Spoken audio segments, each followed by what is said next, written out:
তাহলে এটাই কি বিজেপির তৃণমূলীকরণ? আমি কেন বলছি এই কথা আজকে তোমাদেরকে আমি বলবো। অনেকদিন পরে আমি আমার এই চ্যানেলে ভিডিও বানাচ্ছি। অ্যাকচুয়ালি আমি এই চ্যানেলে না ভিডিও আগের মতন দিতে পারি না, কারণ আমার পারিবারিক কিছু কাজ থাকে, বাড়িতে কিছু কাজ থাকে, ওই জন্য আগের মতন আমি অ্যাক্টিভ নেই চ্যানেলে। চেষ্টা করব আবার আগের মতো অ্যাক্টিভ হওয়ার। মাঝে মাঝে ভাবি যে এই টাইপের ভিডিওগুলো বানাবো না, একটু অন্য টাইপের ভিডিও দেবো, হয়ে ওঠে না। এই কারণে হয়ে ওঠে না, বাংলার মানুষ বিজেপিকে ভোট দিয়েছিল কি এই কারণে? আমার প্রশ্ন, বাংলার মানুষ বিজেপিকে ভোট দিয়েছিল কি এই কারণে? একটা ভিডিও তোমাদেরকে দেখাই, ভিডিওটা আগে দেখো, তারপর আমি বলছি। তোলাবাজি করছে কেন? সাধারণ পাবলিক আছে না? এখন চাসনি আমাকে টাকা কি? আগের দিন টাকা আচ্ছা ঠিক আছে, তৃণমূলের ইয়ে ধরে নিচ্ছিস নাকি বেশি? এই দেখুন তৃণমূলের দালাল হট করে তৃণমূল থেকে বিজেপির স্টিকার লাগিয়ে স্করপিওতে ঘুরছে। হ্যাঁ, এটা হচ্ছে তৃণমূলের দালাল। এই যে গাড়ির নাম্বার,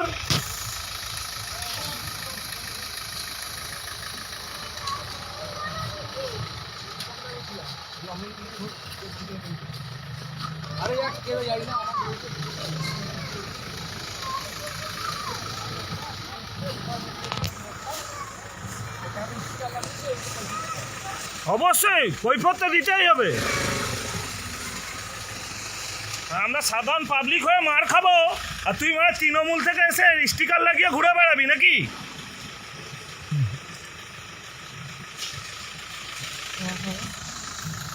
সিবিএসই লালি সালা সবসময়। বলুন কে তুমি? বিজেপির কে? এবার বলো বিজেপির কে তুমি? আমাকে ভিডিও কর। হ্যাঁ করছি তো। আমাকে জয়েন করেছে অজয় কুমার মিশ্রা। হ্যাঁ কবে? 8ই মে। হ্যাঁ কে সেশন। হ্যাঁ অজয় মিশ্রা হচ্ছে কেন্দ্রের হ্যাঁ হোমের প্রতিমন্ত্রী ছিলেন, হ্যাঁ অমিতজির নিচে হ্যাঁ। হোমের রাষ্ট্রমন্ত্রী ছিলেন। হ্যাঁ, তার আগে তুমি কে ছিলে? তার আগে আমি টিএমসি ছিলাম। হ্যাঁ, তা টিএমসি ছিল তখন। 8ই মে কোনো জয়েন হয়েছে নাকি? জানুয়ারি মাস থেকে ওনার সাথে আছি। হ্যাঁ? তুই রেকর্ডিং কর। রেকর্ডিং তো করছি তো। হ্যাঁ দেবো তো। হ্যাঁ তোমার দেখ কি হ্যাঁ হ্যাঁ আমার কিছু করতে পারবে না, আমার কিছু করতে পারবে না। দেখেই নেবা তোমার কি করতে পারছি, তোমার কি করতে পারি দেখেই নেবা। হ্যাঁ রেকর্ডিং করছি তো। আর নামটা কি? তোমার নামটা কি? আমি দীপক রায়। হ্যাঁ, বাড়ি কোথায়? বাড়ি কোথায়? বাড়ি কোথায়? আমার বাড়ি আগে ছিল এইখানে। আগে না না, ঠিকানা বলো, ঠিকানা বলো। ঠিকানা তোকে বলবো কেন? হ্যাঁ কেন বলবে না? আমাকে দেখতে পাচ্ছ? হ্যাঁ ঠিকানা বলো। সবাই চেনে। তুমি ঠিকানা বলবে, আমাকে কেন সবাই বলবে না? চেনে। কেন বলবে না? আমাকে সবাই কেন চেনে। বলবে না? চোরের মতন স্টিকার ওপরে লাগিয়ে ঘুরে বেড়াচ্ছ। হ্যাঁ দেখাবো।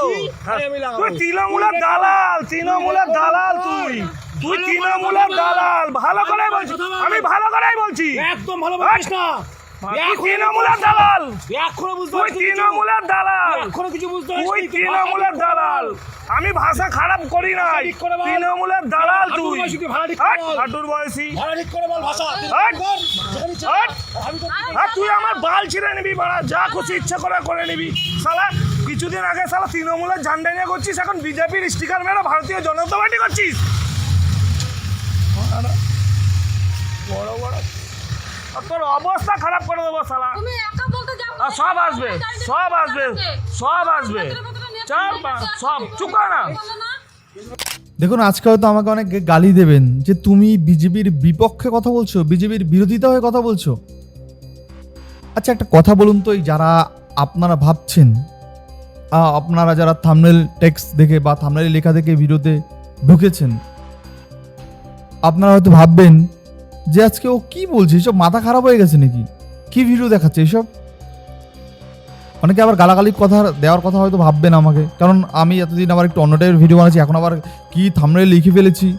হ্যাঁ, আমি যেটা বলেছি সেটাই লিখেছি, যেটা ভেবেছি সেটাই লিখেছি। বিজেপির পতন শুরু। কেন বললাম এই কথা? আচ্ছা একটা কথা বলুন, এই ধরুন আপনি কোনো একটা কিছু করার জন্য একটা বিদ্রোহ করলেন, জীবন দিয়ে একদম রক্ত দিয়ে বিদ্রোহ করলেন, যার বিরুদ্ধেই বিদ্রোহ করলেন, কালকে যদি সেই মানুষটা এসে আপনার উপরে আঙুল নাচায়, কেমন লাগবে বলুন তো? ও বুঝতে পারলেন না? এই ধরুন আপনাকে একটা এক্সাম্পল, একটা কথা বলছি। মনে করুন আপনি সরকারি জায়গায় বা কোথাও একটা দোকান দিলেন, অনেক কষ্ট করে যাদের সঙ্গে লড়াই করে দোকানটা দিলেন। মনে করুন আপনি একটা রাস্তায় একটা ঠেলা, মনে করুন আপনার একটা ঘুগনির দোকান, বা মনে করুন আপনার একটা চায়ের দোকান এক্সাম্পল খুব ভালো, চায়ের দোকানটা সবাই দেয়, তাই চায়ের দোকান নিয়ে আমি এক্সাম্পল বুঝিয়ে দিই। মনে করুন আপনার একটা চায়ের দোকান আছে, হ্যাঁ, চায়ের দোকান আছে, আপনি একটা চায়ের দোকান দিয়েছেন ফুটপাতে, যেখানেও একটা দিয়েছেন, সেই দোকানটা দেওয়ার জন্য আপনাকে না অনেক টাকা পয়সা, অনেকের মার খেতে হয়েছে, গালাগালি খেতে হয়েছে, গালি খেতে হয়েছে, এক একজনের এক একটা কথা শুনতে হয়েছে। সেই চায়ের দোকানটা দিতে গিয়ে অনেক কষ্ট করে চায়ের দোকানটা যখনই আপনি দিতে চাইছেন, তখন দেখা গেল কোনো একজন কেউ বাধা হয়ে দাঁড়ালো, সেই চায়ের দোকান আপনাকে দিতে দেবে না, বাধা হয়ে দাঁড়ালো। আপনি তার হাতে পায়ে ধরে বা তার বিপক্ষে কথা বলে আন্দোলন করে চায়ের দোকানটা আপনি দিলেন। তারপরে দেখলেন চায়ের দোকানটা যখনই আপনি দিলেন, তখন ওই দোকানে লোক আসতে শুরু করলো, ক্রাউড হলো, ব্যবসা ভালো হলো, বাণিজ্য ভালো হলো, ইনকামও ভালো হচ্ছে, মানুষ ভালো আপনার রিভিউ ভালো দিচ্ছে। হঠাৎ করে দেখবেন একদিনকে আপনাকে ওই চায়ের দোকানটা যেই মানুষটা দিতে দেয়নি, যেই মানুষটা সব থেকে বেশি বাধা দিয়েছিল আপনার চায়ের দোকান দেওয়ার জন্য, সেই মানুষটাই যদি আপনার দোকানের আপনার থাকা সত্ত্বেও মালিক হয়ে যায়, আপনার উপরে যদি আঙুল না চায়, আপনার দোকান আপনাকে কর্মচারী বানিয়ে সেই যদি এসে মালিক বেনে যায়, আপনার দোকান আপনাকে কর্মচারী বানিয়ে সেই যদি এসে ক্যাশিয়ারে বসে টাকা গোনা শুরু করে দেয়, কেমন লাগবে? প্লিজ আমাকে যারা গালাগালি দেবেন ভাবছেন, যারা ভাবছেন যে আজকে ও কি বলছে এগুলো, যারা ভাবছেন আমাকে দুটো চারটে গালাগালি দেবেন, দুটো বাজে কথা বলবেন, তারা এই বিষয়টা একটু বিবেক দিয়ে বিচার করুন তো। আপনার বাড়ি থেকে যদি কেউ কালকে এসে আপনার ঘাড় ধাক্কা দিয়ে বাড়ি থেকে বের করে অন্য কেউ থাকতে শুরু করে দেয়, খারাপ লাগবে না একটু? এইখান থেকে ভাবুন বিষয়টা। ঠিক আমি সেটাই বলছি, আজকে বিজেপি যেই সব কর্মীরা করেছে, যারা জানের ভয় করেনি, মরণের ভয় করেনি, যারা রক্ত দেওয়ার ভয় করেনি, যারা নিজের জীবন বাজি রেখে বিজেপিটা করেছে, আজকে তাদের উপরে আঙুল নাচাবে, যাদের বিরুদ্ধে এতদিন যারা কথা বলেছে, যাদের ভয়তে তারা হয়তো বাড়ি ছাড়া হয়েছিল, হয়তো গ্রাম ছাড়া হয়ে গেছিল, হয়তো ধরুন হয়তো ভিন রাজ্যে চলে গেছিল, বা জেল খেটেছে, পুলিশের হুমকি শুনেছে, এভরিথিং অনেক কিছু হতে পারে। তো আজকে যাদের বিরুদ্ধে আপনার আন্দোলন, তারাই আপনাকে এখন এসে নাচাবে, আপনি তাদের হয়েই ভোট চাইতে বেরোবেন। আচ্ছা, লজ্জা লাগবে না বলুন তো? একটু বিবেকে বাঁধবে না? বিবেকে বাঁধবে না? একটুও বাঁধবে না বিবেকে? দেখুন, আমাকে যদি বলা হয় না, বিশেষ করুন, আমি কিন্তু পারবো না, স্পষ্ট আমি পারবো না। এত কষ্ট করে খেটেছি, এত কষ্ট করে এত কিছু তৈরি করেছি, তারপরে সেখানে সে অন্য করে আঙুল নাচাবে, ওটা হতে দিতে পারবো না, অতটা অন্ধভক্ত হতে পারবো না। হ্যাঁ, আমি বিজেপিকে ভালোবাসি, আমি মোদিজিকে ভালোবাসি, সেই ভালোবাসায় মোদিজিকে দেখে, বিজেপির পার্টিকে দেখে হয়তো আমি বিজেপি পার্টিকে ভালোবাসি, এটা আমার ক্ষেত্রে হতে পারে, আপনার ক্ষেত্রে হতে পারে। কিন্তু তার জন্য কালকে যে তৃণমূল থেকে আসবে, এসে আমাকে আঙুল নাচাবে, তার জন্য বিজেপিকে ভালোবাসি বলে যা ইচ্ছে তাই করবে, ওটা বাবা সহ্য করতে পারবো না। যেটা সত্যি সেটা সত্যি, যেটা ভুল সেটা ভুল। অনেকের হয়তো খারাপ লাগবে আমার ভিডিওটা দেখে, অনেকে হয়তো আমার চ্যানেল আনসাবস্ক্রাইব করে দিতে পারেন, দিন, কোনো ব্যাপার না, কিন্তু সত্য কথা বলবো আমি। হ্যাঁ, আমিও বিজেপিকে ভালোবাসতাম, মোদিকেও আমিও ভালোবাসি, আমিও বিজেপিকে ভালোবাসি, মোদিকেও আমিও ভালোবাসি, কিন্তু মোদির নামে, বিজেপির নামে যে যারা এইসব ভণ্ডগিরি করে বেড়ায়, আজকে নিচুতলার কর্মীদের কি কোনো দাম নেই? যারা নিচুতলার ভোটার, যারা দিনরাত এক করে রাত জেগে মার খেয়ে তারা আজকে বিজেপিকে ক্ষমতায় নিয়ে এসছে এই রাজ্যে, তাদের কি একটুও কোনো দাম নেই? কেন? তাদের কি টাকা পয়সা নেই? তারা গরিব বলে তাদের দাম নেই? একটা কথা মনে রাখবেন, এই গরিবদের জন্যই কিন্তু এই বিজেপি ক্ষমতায় এসছে, যে যতই বড় বড় বাতেলা মারুক না কেন। আমি দেখাই, আর একটা ভিডিও দেখাই, তোমরা এই ভিডিওটা দেখো। দেখ এবার কি করে, দড়ি বেঁধে ঝোলাবো, ঘন্টা তিনিক করে ঝোলাবো, ঝুলকে মারবো। চাল চল কর। গড়াগড়ি খা, গড়াগড়ি খা। অনেক গড়াগড়ি খা, ওরাম না শোন, শুয়ে পড়ে, শুয়ে শুয়ে পড়ে, গড়াগড়ি খা। গায়ে ধুলো লাগবে নাকি? শুয়ে গড়াগড়ি খা। ও সব ঠিক কিচ্ছু হয়ে হয়নি যাবে, তোর, চল কিচ্ছু চল, হয়নি, সব ঠিক আমার হয়ে তোর যাবে, মারা ব্যথা কিচ্ছু হয়নি। ব্যথা মরে যাবে। গড়াগড়ি খা, পুরো শুয়ে পড়ে। পুরো শো, হ্যাঁ হ্যাঁ, এবার মাথা চল। ঠাকা, মাথা ঠাকা, মাথা ঠাকা, মাথা ঠাকা, ওকে, ঠাকা মাথা ঠাকা, মাথা ঠাকা। মারা আসাদ কই? ও আসছে গাড়ি ছাড়। এই কর, এই ওই বাইকে দিয়ে আই। ওই নরকম যা নকশা তো আছে। ভোট রাস্তায় শো, রাস্তা শোয়, শো, মাথা ঠাকা, মাথা ঢাকা, মাথা ঢাকা। আগে রিলোড করো, রিলোড। আচ্ছা। এই আসাদ কই, আসাদ কই? আসাদ, এই হয় কোথায় কোথায় এই হর্ন মারছ হর্ন মার না এই গাড়িটা পিছনে গাড়িটা বার করে দে শালা মার্ডারের আসামি মার্ডার করছিলাম এই সাইড দাও গাড়ি সাইড দাও এই পুরো শুয়ে গড়াগড়ি কর অনেক মার দেবে কি শুয়ে অবস্থা, কি গড়াগড়ি কর অবস্থা।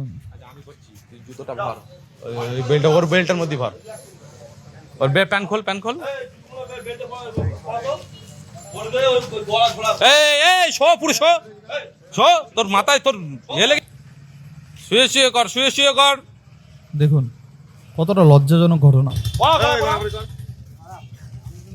উঠবস কর হ্যাঁ এইবার উপর কর এবার উঠবস কর ওখানে এখানে চলে আয় এই মিডিলে আয় এখানে এসে চল উঠবস কর। ওই জায়গা দাঁড়া ঝেকে মেলছিস সেটা দাঁড়া বেশ কর কর বেশ কর এই ভাই সরে যাও এই ভিডিও কর সব দিকে ঘুরে কর সব দিকে ঘুরে ঘুরে উঠবস কর।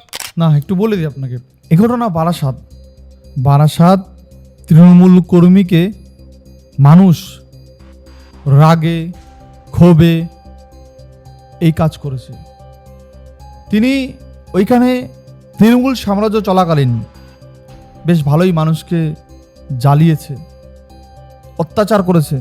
এগুলো কি ঠিক করেছে? এগুলো ঠিক করেনি, তাই মানুষ ভুলে যায়নি, বাংলার মানুষ ভুলে যায়নি। আজকে আপনি যাকে অসহায় ভেবে অত্যাচার করবেন বিনা দোষে বিনা অপরাধে, কালকে কিন্তু সেটা আপনার দিকেও ফিরে আসতে পারে। তাই আমি এই ভিডিও দেখিয়ে বিজেপি কর্মীদের বলতে চাই, যেসব বিজেপি নেতা উচ্চপদস্থ নেতা মনে করছেন নিজেকে, আজকে একটা কথা ভাববেন, আপনার পাশে সাধারণ মানুষ ছিল বলে আজকে আপনি উচ্চপদস্থ নেতা। সাধারণ মানুষ না থাকলে আপনি কিন্তু ওই সাধারণ কর্মীদের মতনই। হয়তো মানুষ আপনাকে ভালোবাসতো, হয়তো মানুষ আপনাকে চাইতো, আপনার কথা ভালো লাগতো, তাই মানুষ আপনাকে ভোট দিয়েছে। কিন্তু আজকে যদি আপনি সেই মানুষকে ঠকান, মানুষকে প্রতিশ্রুতি দিয়ে ভোটের আগে তৃণমূলকরণ হবে না, কোনো তৃণমূল নেতাকে নেব না, ভোটের পরে তলে তলে অমুক জয়েন করাচ্ছে, তমুক জয়েন করাচ্ছে, বিষয়টা একটু কেমন মিরাক্কেল হয়ে গেল না? না বিষয়টা একটু কেমন মিরাক্কেল হয়ে গেল না? এইসব ভিডিও দেখে না এইসব বিজেপি নেতাদের একটু শিক্ষা নেওয়া দরকার। কেন বললাম? মানুষ কিন্তু সব পারে। আজকে যারা বিজেপি নেতা হয়ে তোলাবাজি করছেন, যারা বিজেপি নেতা হয়ে দিন রাত তৃণমূলের কিছু দুষ্কৃতী, তৃণমূলের কিছু হারমাত বাহিনী, যাদেরকে আপনারা দলে ঢোকাচ্ছেন টাকা নিয়ে, হয়তো তলে তলে, সাধারণ মানুষ কিন্তু আপনাদের ক্ষমা করবে না। কারণ সাধারণ মানুষ এদের থেকে বাঁচতেই ভোট দিয়েছিল বিকল্প কোনো শক্তিকে। এদের থেকে বাঁচতেই সাধারণ মানুষ ভোট দিয়েছিল বিকল্প কোনো শক্তিকে। আজকে সেই বিকল্প শক্তি এসে যদি সাধারণ মানুষের উপর আবার আঙুল নাচায়, মানুষ কিন্তু এটা মেনে নেবে না, মানুষ কিন্তু এটা সহ্য করবে না। মানুষ চাইলে সব পারে। বামপন্থী 34 বছরের বাম সরকার হাঁটিয়ে দিয়েছে, 15 বছরের তৃণমূল সরকার সেটাও চলে গেল। তাই বলি, বিজেপিকে যারা ভোট দিয়েছে, বিজেপিকে ভালোবেসে ভোট দিয়েছে, আপনারা কিছু সংখ্যক নেতা টাকার লোভে তৃণমূলীকরণ করে, টাকার লোভে কিছু চোর চামারদের দলে ঢুকিয়ে, টাকার লোভে কিছু গুন্ডা হারমাতদের দলে ঢুকিয়ে নিজের ক্ষমতাটা হারাবেন না। নিজের ক্ষমতা যদি হারান, তাহলে কিন্তু আপনাদেরও এইরকম ডিম থেরাপি বা রাস্তায় যেখানে সেখানে কান্দর উদ্বাস করতে হতে পারে। জানাবেন বন্ধুরা, আপনারা জানাবেন, বা বন্ধুরা জানাবে, তোমরা তোমাদের মূল্যবান বক্তব্য তোমরা জানাবে, এই নিয়ে তোমাদের মতামত অবশ্যই জানাবে। আমি আরেকটা ভিডিও দেখাই, এখানে শেষ করলে হবে না। এই ভিডিও দেখো যে প্রিয়াঙ্কা টেবরিয়াল কি বলছে। যাদের 5,000 টাকার ইনকাম নেই, মাথার উপরে পার্মানেন্ট ছাদ নেই, তারা এখন 2,000 টাকার হোর্ডিং গোটা এলাকায় লাগিয়ে লাগিয়ে ঘুরছে, নেতা হবে না। একটা হোর্ডিং 2,000 টাকা, কোথায় থেকে আসছে এইসব? আমি আমার দলকে লিখে দিয়েছি যে ইন্সপেকশন করুন কোথায় থেকে টাকা আসছে, না হলে তৃণমূল যা করেছিল তার মধ্যে আর এর মধ্যে কোনো তফাৎ থাকবে না। আর এর নাম ভারতীয় জনতা পার্টি। স্ট্রিক্ট অ্যাকশন নিয়ে তাদেরকে দেখবেন আগামী দিনে এক থেকে এক সাইডে বসিয়ে দিবে। প্রিয়াঙ্কা টেবরিয়াল বলছে, শুনতেই তো পেরেলে তোমরা, বিজেপি থেকে তৃণমূল থেকে আসছে, এসে হোর্ডিং ছাপাচ্ছে, লাগিয়ে দিচ্ছে। আমি বিজেপি, এই তো কালকে আমি একটা হোর্ডিং ছাপাবো, লিখবো যে আমি তৃণমূল, আমি বিজেপি, আমি অমুক, আমি তমুক, লিখে দেবো। টাকা আছে আমার কাছে, হোর্ডিং ছাপাবো, হয়ে যাম তখন আমি নেতা, সবাই আমাকে ভোট দিবে। এগুলো একটু বোঝা দরকার দলেরও। আমি বুঝি না যে ওয়েস্ট বেঙ্গলে আমার মনে হয় যে একটু গাফিলতি করছে বিজেপি পার্টিটা, একটু গাফিলতি করছে। আর কতদিন চলবে নতুন সরকারের দোহাই দিয়ে? আমার মনে হয় যে সরকারটা 100 দিন পেরিয়েছে, এখন আর নতুন নেই। আমার মনে হয় এটা এখন একটু এগুলো ধরা দরকার, দলের রাশটা সুতোটা একটু টানা দরকার। অনেক হয়েছে, এখন অব্দি হসপিটালগুলোর অবস্থা খুব খারাপ। বলবে বন্ধুরা, তোমরা তোমাদের মূল্যবান বক্তব্য অবশ্যই তোমরা কমেন্টে জানাও। নেক্সট আবার দেখার জন্য কোনো ভিডিও, অন্য কোনো পর্ব। আজকে মধ্যে শেষ করছি। বাই বাই, ভালো থেকো, সাবধান থেকো, সেফ থেকো। Bye bye.